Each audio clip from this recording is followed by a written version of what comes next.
전남 대부분 자치단체가 인구 소멸로 어려움을 겪고 있는 가운데 광양시는 도내에서 유일하게 3년 연속 인구가 늘었습니다. 주거 환경 개선 사업 등 다양한 정책이 효과를 거두고 있지만 지속 가능한 인구 증가를 위해서는 더 촘촘한 교육과 의료 인프라 체계 구축 등이 병행돼야 할 것으로 보입니다. 김주희 기자가 보도합니다. 지난해 말 기준 광양시 인구는 15만 6,800여 명.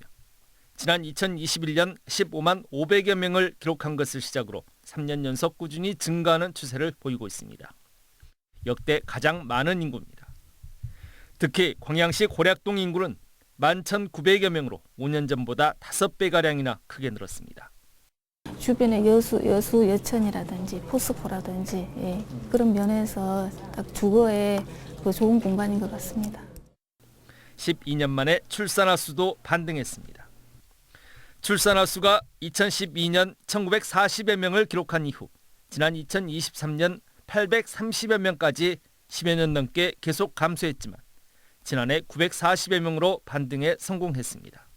난임 부분 지원을 해준다든지 그다음에 또 임산부 교통비 지원이라든지 출산에 필요한 여러 가지 그 지원 시책을 추진하고 있어서 그것도 한 작용했을 거라고 생각이 됩니다.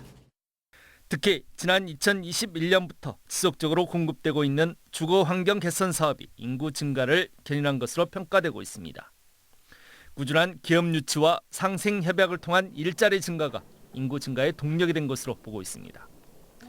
영유아에서 노년에 이르기까지 광양시만의 촘촘한 생애 주기별 맞춤형 인구 정책들도 한 몫을 한 것으로 분석하고 있습니다.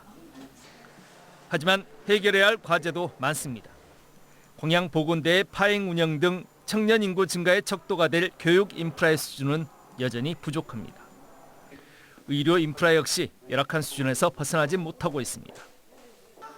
또한 주변 도시 인구를 유인하는 수준을 넘어 지속 가능한 지역 출산율을 제고할 수 있는 일관된 방향성도 필요합니다. 전남 도내 지자체 가운데 유일하게 인구가 3년 연속 꾸준히 증가하고 있는 광양시.